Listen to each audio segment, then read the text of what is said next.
A Rádio Rio de Janeiro passa a apresentar o programa Café Literário. Produção e apresentação, Henrique Fernandes.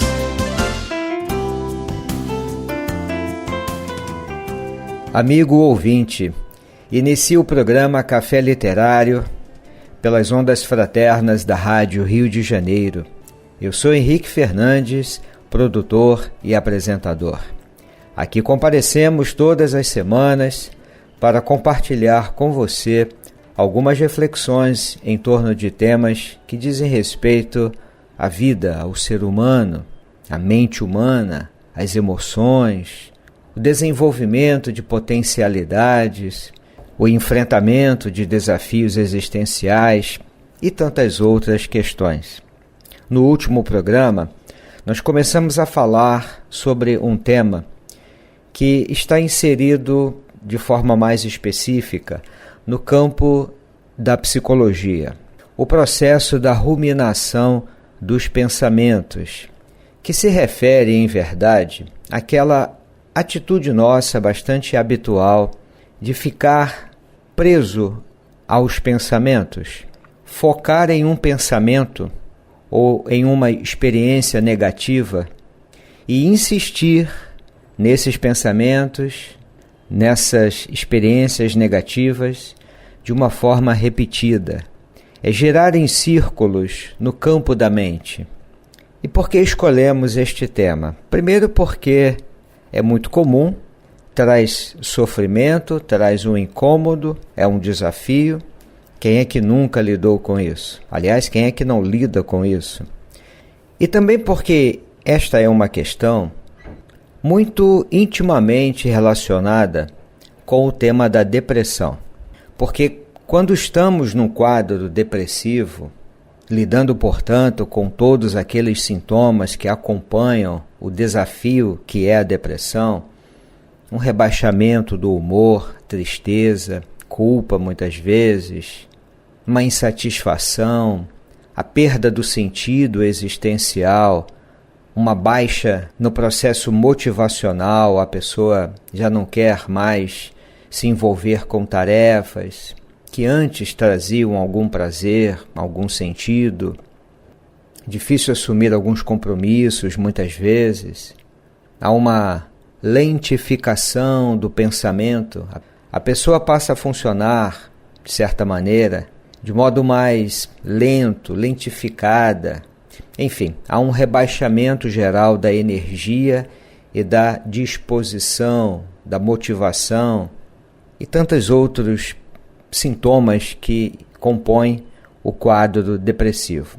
Então, quando a pessoa já está vivendo a depressão, a ruminação dos pensamentos, quer dizer, pensar e pensar e pensar, recuperar o passado, as cenas do passado, as atitudes que tomou ou que não tomou. O pensamento gira em torno daquelas mesmas cenas que trazem culpa, medo, insatisfação. Isso aumenta a depressão. Então, uma das estratégias para manejar os sintomas da depressão é cuidar do processo ruminativo. Claro que há muitas outras ações necessárias para o tratamento da depressão. Mas hoje estamos falando especificamente do processo ruminativo. É ficar na mente o tempo todo, preso àquelas imagens, às cenas, o diálogo mental circular. Isso aprofunda, agrava, piora o quadro depressivo. E isso acontece no automático, quer dizer, não é uma decisão. A pessoa está deprimida, então ela decide ruminar os pensamentos. Não é isso, ela não tem culpa disso. Isso faz parte da depressão. Então isso só prolonga e aprofunda a depressão. Então, nesse sentido, quando nós cuidamos da ruminação dos nossos pensamentos, uma grande vantagem é que nós podemos melhorar o quadro depressivo. E eu repito, ao lado de outras iniciativas de tratamento que a pessoa merece buscar. Bom, e hoje particularmente Porque, como dissemos, no programa anterior nós já tratamos da questão. Hoje nós vamos abordar algumas técnicas ou algumas estratégias que podem nos ajudar a lidar com a ruminação. Nós estamos utilizando um texto que já foi citado no outro programa. É uma obra bem interessante do Dr. Robert Leahy e que se chama Vença a Depressão, antes que ela vença você.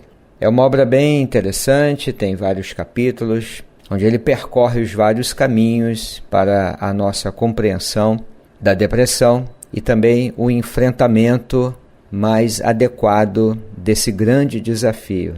Mas é sempre importante enfatizarmos que a pessoa que está às voltas com o quadro depressivo precisa e merece buscar ajuda, muitas vezes do médico psiquiatra para a medicação adequada e a orientação de um psicólogo, além de outros trabalhos de ajuda solidária que podem efetivamente colaborar para o enfrentamento e a superação da depressão. Estamos no capítulo 8 desse livro, que se chama Eu Fico Pensando Repetidamente. Como superar a sua ruminação. E a primeira recomendação que ele faz aqui, e quem tem o livro, pelo menos a minha edição, isso se encontra na página 151. Um ponto muito importante e que está sempre presente no processo da ruminação dos pensamentos é aquela ideia, é uma crença que nós temos, de que é preciso ter certeza e clareza de tudo. E no fundo nós acreditamos que isso realmente pode ser alcançado. Quer dizer, ter certeza e ter clareza de tudo. É uma exigência que nós humanos não raras vezes fazemos. Eu tenho que entender claramente, exatamente, tudo o que aconteceu, como aconteceu, por que aconteceu, para que aconteceu. E o nosso autor faz uma pergunta aqui. Por que é tão ruim não saber com certeza por que as coisas aconteceram, ou até mesmo o que aconteceu? Ele convida a parar e pensar um pouco sobre isso. É como se obter uma resposta do passado efetivamente nos ajudasse a viver melhor hoje. Será que as coisas funcionam dessa maneira? Então, depois dessa introdução, ele então apresenta uma primeira estratégia, que é tolerar a incerteza. Como é difícil isso para a gente? Será que sabemos lidar com a incerteza? Aliás, existe a incerteza, como ela se manifesta na nossa vida. Quem é que não enfrenta hoje um desafio existencial, um problema diário, uma dificuldade no campo das relações familiares, questões profissionais, questões íntimas, conflitos pessoais? Quantos lidam com conflitos interiores que nunca são compartilhados, nunca são verbalizados e a mente entra naquele processo ruminativo? É como se nós refletíssemos sobre aquilo diariamente, o dia inteiro, mas com intervalos de distração, de desconexão do pensamento. E aí fazemos coisas, realizamos tarefas, mas logo em seguida a mente volta para aquele lugar, para aquele ponto, em torno do qual giram os nossos questionamentos mentais, que criam quadros mentais. Às vezes são memórias de fatos concretos, obviamente lembranças do passado, da infância, ou daquele momento em que tudo aconteceu, e eu me recordo nos mínimos detalhes. Isso dispara também no campo emocional o ressentimento, a mágoa, a raiva, não raras vezes o desejo de vingança, e ficamos mergulhados na mente, nesses quadros, nessas memórias, nessas lembranças que vão impactar diretamente a emoção, que por sua vez, afetada pela mágoa, pelo ressentimento, vão retroalimentar o processo mental de rever as cenas, de resgatar as lembranças, e ficamos presos nisso. Isso é um processo ruminativo. O Dr. Robert Leahy entende que uma das bases para isso é essa nossa dificuldade de tolerarmos a incerteza em torno da vida, porque a incerteza é como se fosse um mau resultado. Palavras dele. Quantas vezes nós falamos assim, mas eu preciso ter a certeza de que isso vai acontecer, ou de que tudo isso vai evoluir desta ou daquela maneira, para que eu fique bem. E enquanto eu não sinto a certeza absoluta das coisas, aquela sensação de controle, a mente não para de pensar. Porque eu preciso saber se isso vai acontecer, se isso não vai acontecer. E a mente vai criando aqueles cenários, porque um grande pesquisador na área da psicologia clínica, o Dr. Stephen Hayes, em uma de suas obras, ele diz algo bem interessante. A mente não é sua melhor amiga, mas também não é sua inimiga. Porque a mente evoluiu, a mente do Homo sapiens, do ser humano, evoluiu no sentido de conseguir sair do aqui e agora e mergulhar no passado e antever e criar cenários futuros. O animal, por exemplo, até onde se sabe, não faz isso. Ele está focado no aqui e agora e atende às suas necessidades imediatas. Lida com os fatos do aqui e agora. O ser humano prevê, antecipa, quer ter o controle dos resultados de todos os acontecimentos. Isso é compreensível, mas será que nós temos esse poder? Então essa incerteza, ela traz algum desconforto e a mente fica rodopiando em torno de todos esses pensamentos para, finalmente, em algum momento, adquirirmos a certeza. Só que ela não chega, porque a vida ela é regida por probabilidades e não por um determinismo rígido e absoluto. Isso de fato não existe. Ele propõe aqui uma reflexão curiosa. Pense em todas as incertezas que você já aceita. Por exemplo, você aceita a incerteza quando está dirigindo pela estrada, você não sabe se alguém vai bater no seu carro. Você aceita a incerteza quando tem uma conversa, você não sabe o que a outra pessoa vai dizer. Você aceita a incerteza em seu trabalho todos os dias. Você aceita, diz ele, porque você tem de viver no mundo real. Você não sabe se amanhã vai chover intensamente ou não, mas isso não quer dizer que você deva buscar todas as formas de evitar a chuva. E muitas vezes, diz ele, pensamos assim: eu preciso saber por que as coisas aconteceram para que eu possa cuidar melhor de mim. Não é incomum, amigo ouvinte. Eu preciso saber por que as coisas aconteceram desse jeito, para que eu possa cuidar melhor de mim, para que eu saiba tomar novas decisões e evitar novos erros, novos equívocos, novas surpresas, novas traições, novos enganos, novas mentiras. Mas será que nós temos esse poder? Será que precisamos dessa certeza plena, total, absoluta para avançarmos na vida? A ruminação é ativada quando nós abraçamos, digamos assim, essa necessidade intensa que nós adquirimos de ter certeza de todas as coisas, de todos os acontecimentos e de todos os cenários. E nós não temos esse poder. Se desejarmos pensar numa perspectiva espiritual, talvez pudéssemos dizer que a vida não está em nossas mãos. A vida é um bem que todos nós compartilhamos em humanidade. É minha, é sua, é de todos nós. E não temos o poder sobre ela. Temos o poder de fazer algumas escolhas, mas não de alterar o curso de todas as coisas. E nessa perspectiva espiritual, estar na vida é o lançar-se e abrir-se às experiências, aos desafios, para crescermos, para desenvolvermos potencialidades e para criarmos condições para que o outro também possa realizar as suas experiências avançar, crescer, desenvolver, porque estar no mundo é uma experiência compartilhada com todos nós, é a nossa casa comum, mas não temos o poder sobre todas as coisas. Então, o que fazemos? Ficamos na mente, processando tudo na mente, porque isso, de algum modo, pelos recursos que adquirimos na evolução, em termos intelectuais, racionais, cognitivos, nos desse alguma segurança de que estamos no comando.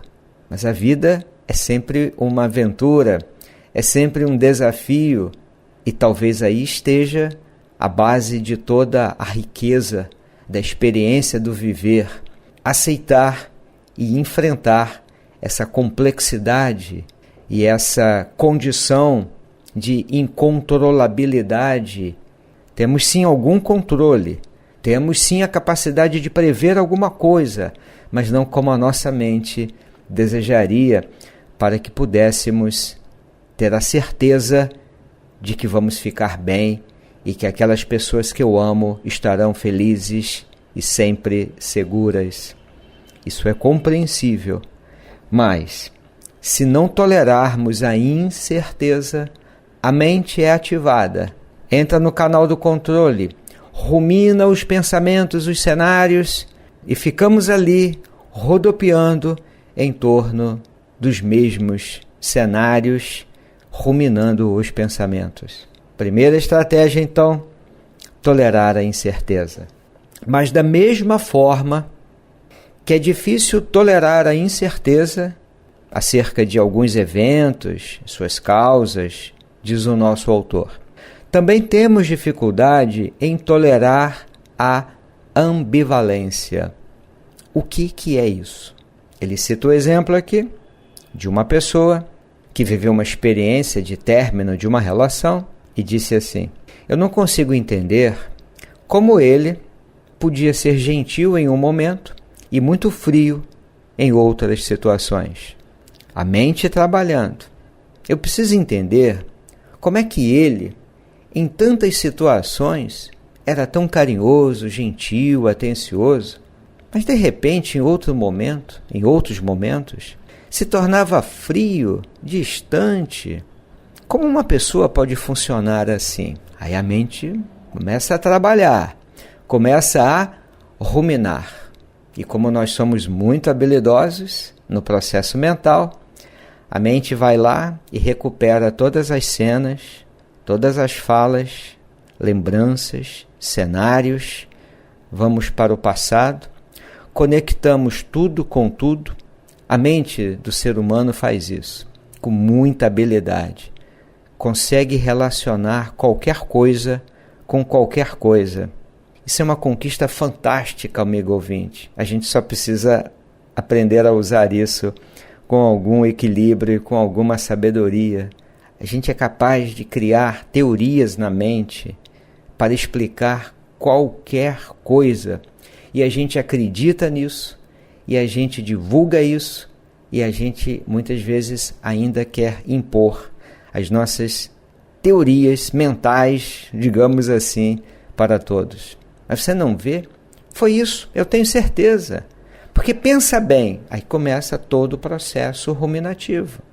A dificuldade, então, que também temos, de lidar com a ambivalência, essa valência 1, valência 2, ou em outras palavras, o negativo e o positivo, tudo junto, a força e a fraqueza, sempre caminhando lado a lado, as contradições. A ambivalência faz parte da condição humana, porque nós somos seres muito complexos. Mudamos continuamente, alteramos a nossa perspectiva, os nossos raciocínios mudam, as nossas leituras da realidade sempre são reconfiguradas. Então o ser humano não é aquela linha permanente, aquele horizonte que nunca se altera, que nunca se modifica. Aquela mesma pessoa tranquila em muitas situações, compassiva, que consegue dialogar, em outro momento essa mesma pessoa é tomada de uma fala dura, ríspida, contundente, excludente, que fere, que magoa. Mas como é que pode uma pessoa ser assim? É porque isso é do ser humano. Apenas pessoas muito maduras emocionalmente, mas muito maduras, revelam quase nenhuma ambivalência. Eu arrisco dizer quase nenhuma, porque isso é muito comum. As nossas interpretações na mente mudam.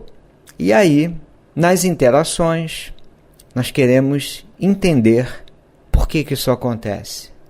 E nas relações familiares, pais e filhos, por exemplo, as relações entre os parceiros, tem um dia que ele chega feliz, sorridente, tem dia que mal dá boa noite. O que é isso?